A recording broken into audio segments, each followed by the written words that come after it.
Assalamualaikum warahmatullahi wabarakatuh. Perkenalkan, nama saya Rindiani dengan NIM 22022-060 dari reguler 2 jurusan Administrasi Publik.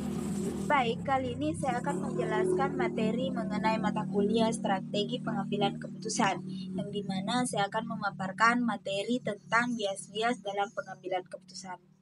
Baik, langsung saja. Yang pertama, kita harus mengetahui apa itu pengambilan keputusan. Nah, pengambilan keputusan adalah proses di mana individu atau kelompok memilih dari berbagai alternatif untuk mencapai tujuan tertentu, yang dimana proses ini melibatkan identifikasi masalah, pengumpulan informasi, analisis opsi yang tersedia, dan akhirnya memilih tindakan yang dianggap paling tepat.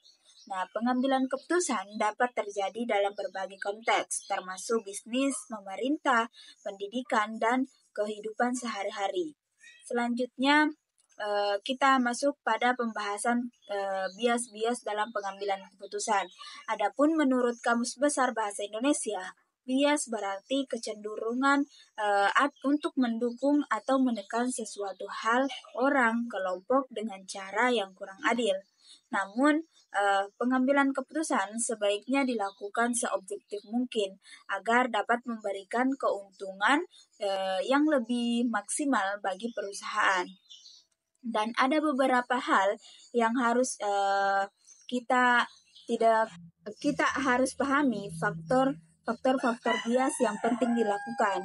Nah, adapun beberapa jenisnya, yaitu yang pertama bias bertahan hidup, yang dimana bias atau bertahan hidup adalah pemikiran yang cenderung hanya fokus pada keberhasilan dan mengesampingkan kegagalan.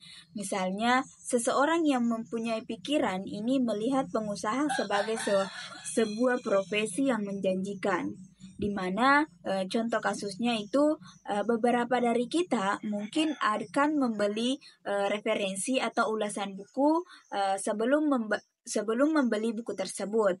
Namun menurut Nassim Nicholas Taleb, penulis buku Followed by Randomness, mengatakan bahwa membeli buku berdasarkan review orang menjadi salah satu bentuk subversive bias.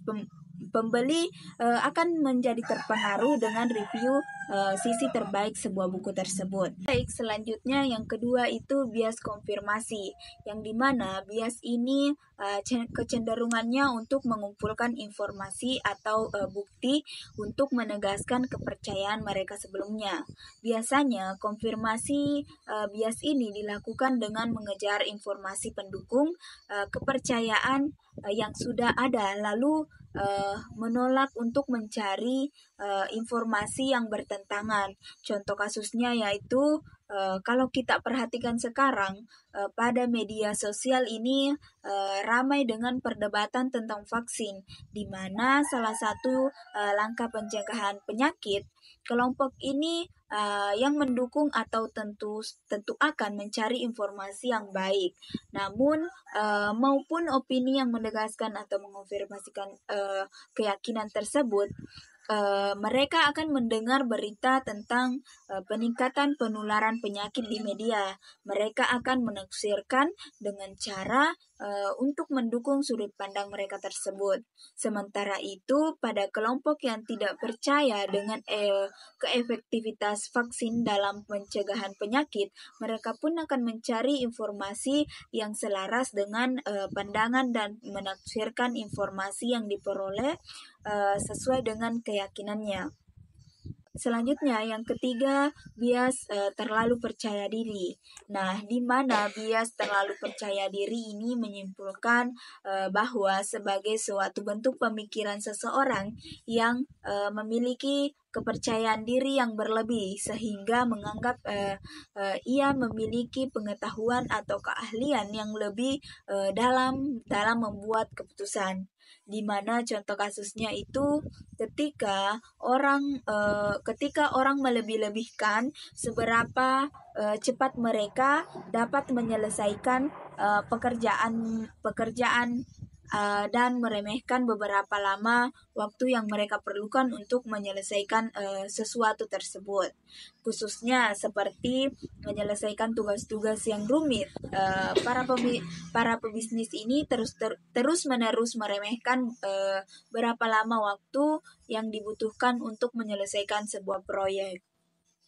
Nah, selanjutnya materi yang keempat itu bias jangkar, yang dimana bias jangkar ini merupakan bias kognitif yang mengacu pada kecenderungan seseorang untuk mengantarkan informasi yang pertama yang diterima ketika membuat keputusan. Sikap ini kerap kali menciptakan manipulasi proses berpikir, yang dimana memiliki contoh kasus yaitu kita mempunyai seseorang atau pemimpin dari partai A. Namun, ketika ada seseorang yang memiliki pendapat yang berbeda, maka seketika itu kita akan menyukai orang tersebut. Hal ini kemudian menyeret kita untuk terus berpikir tidak rasional. Sebab itu, kita akan mengabaikan semua informasi tidak menyenangkan yang berkaitan dengan pemimpin yang kita idolakan ini. Nah, selanjutnya yang kelima itu kesalahan perencanaan, yang dimana adalah bias kognitif ini yang menyebabkan seseorang atau organisasi mengabaikan waktu, sumber daya, dan usaha yang sebenarnya dibutuhkan untuk menyelesaikan sesuatu pekerjaan, yang dimana memiliki contoh kasus seperti seorang mahasiswa ini berencana menyelesaikan skripsinya dalam 3 bulan, namun ia merasa yakin karena ia sudah memiliki topik dan data awal, namun ternyata ia mengalami hambatan dapat kesulitan literatur tambahan, memiliki revisi berulang kali dari dosen pembimbing, yang dimana waktu yang tersita untuk tugas kuliah yang lainnya. Akhirnya skripsi ini atau skripsi tersebut baru selesai dalam 6 bulan. Nah, baik, sekian cukup sampai di sini saja pemaparan materi saya. Jika ada salah kata mohon dimaafkan. Akhir kata billahi fisabilil haq fastabiqul khairat. Assalamualaikum warahmatullahi wabarakatuh.